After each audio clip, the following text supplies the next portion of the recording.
Welcome back to the channel. Today I'm going to give a 2-month review of my Hyundai Ioniq 5. Stay tuned.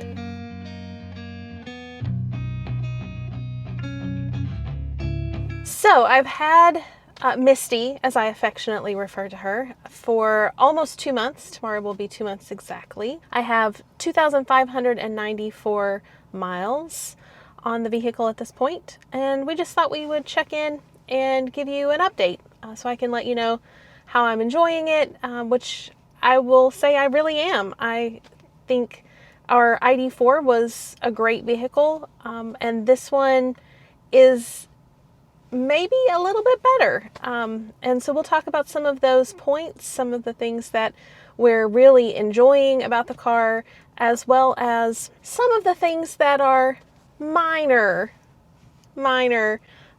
hiccups or I don't even want to say problems, but some things that if we had a magic wand, we might change. So let's start with the positive. Things that we really enjoy about the Ioniq 5. The car is very quiet, very comfortable, really nice ride, even though the car is quite sizable. It is not, it doesn't feel like a really big car to drive, which is really nice. It's very comfortable. The drive is very balanced. You know, if you've watched any of our previous videos, we test drove an Ioniq 5 way before we got the ID4, and so it was an early contender on our list of cars to consider.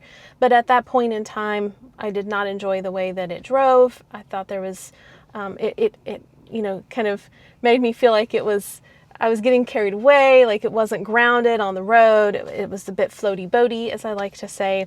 But this is not that way at all. So good job, Hyundai. You've made some good improvements in terms of drive and handling and maneuverability. Range is great, 269 miles of range. So although we haven't taken any significant road trips in this, we did take it down to Tennessee. We can put a link to that video up here if you haven't seen that one yet. But we were able to go the whole way without charging, which is pretty remarkable. So it's always nice to have that flexibility. But when you do charge, it's a charging monster.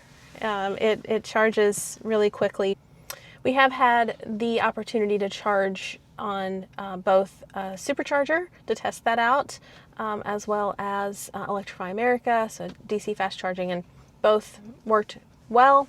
So of course there's, you know, the setup, initial setup issues of downloading apps and things like that, but the charging has been smooth and quick, and we're very satisfied with that. I really like some of the safety features in the car, particularly the rear cross traffic alert. It's very responsive. You know, if I'm backing out of a parking space and something is coming up behind me, whether that's a car or a pedestrian, it has a really great alert built in.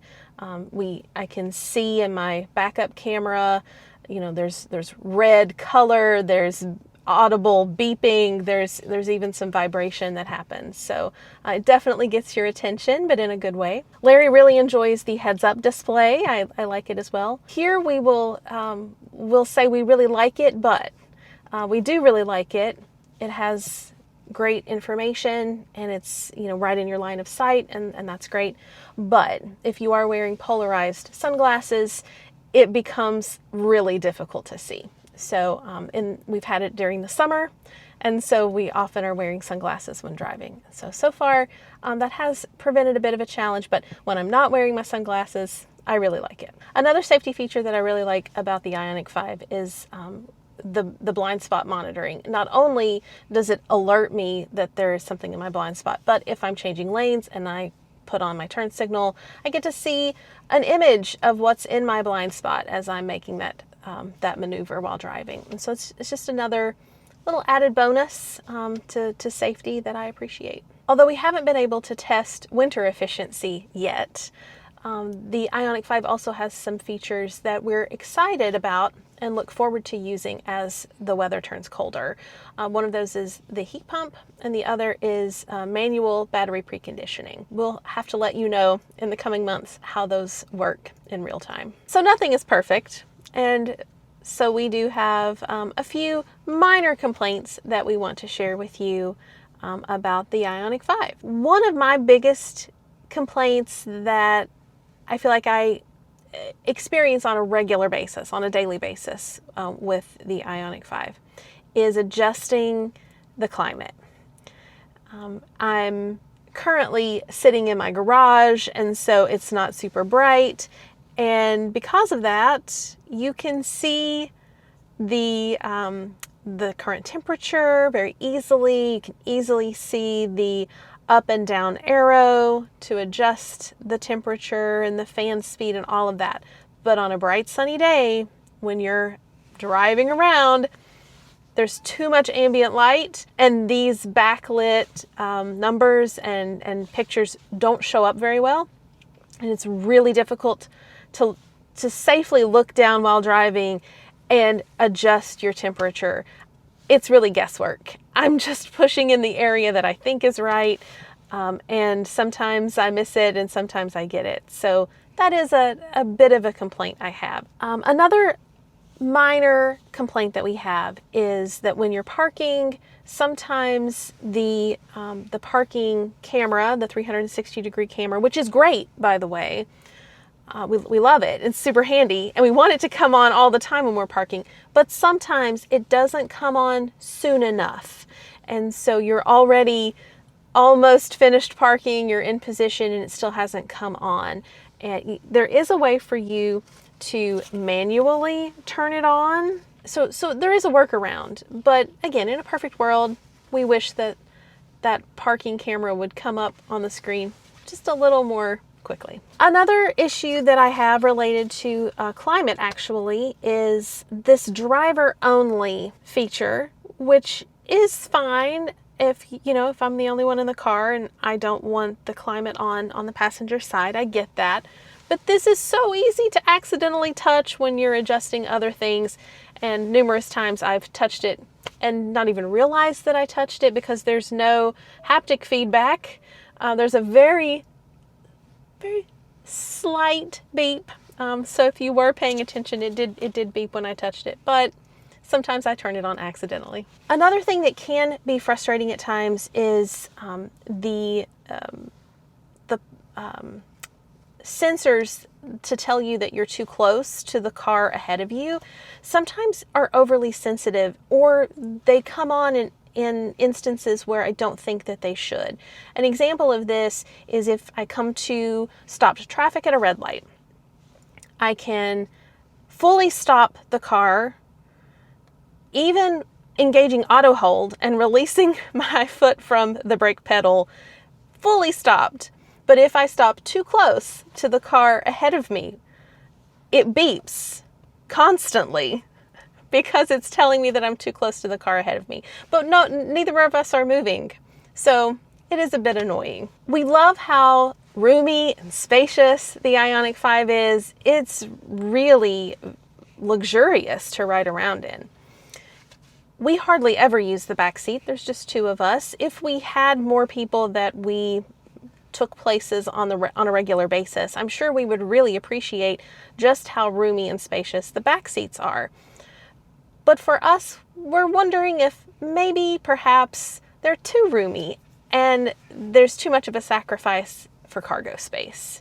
Again, this is a minor complaint, but in a perfect world, I think I would have borrowed just a little bit more of back seat space to give myself a little more cargo room. And if we had a magic wand, we would have the front passenger seat have memory as well.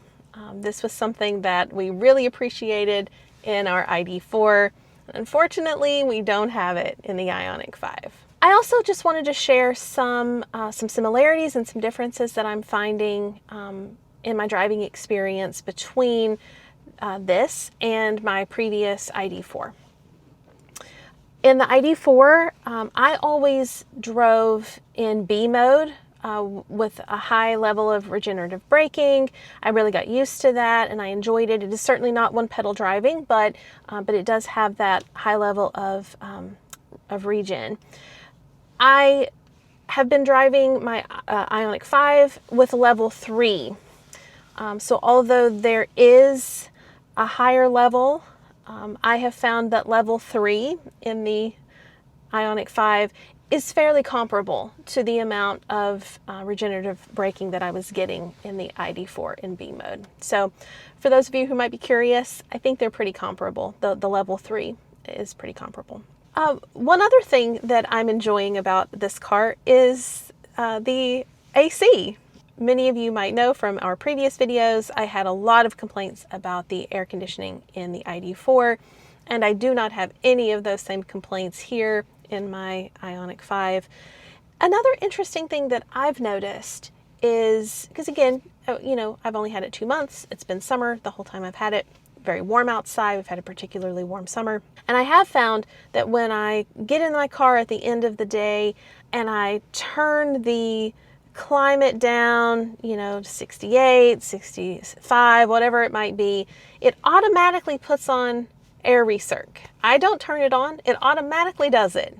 So I find that interesting. It's a nice feature that it automatically does that for me. So that'll do it for this 2-month review of our Hyundai Ioniq 5. If you have an Ioniq 5, let us know in the comments what you like about it or don't like about it. If you like what we're doing, give us a thumbs up and don't forget to subscribe, and we'll see you on the next one.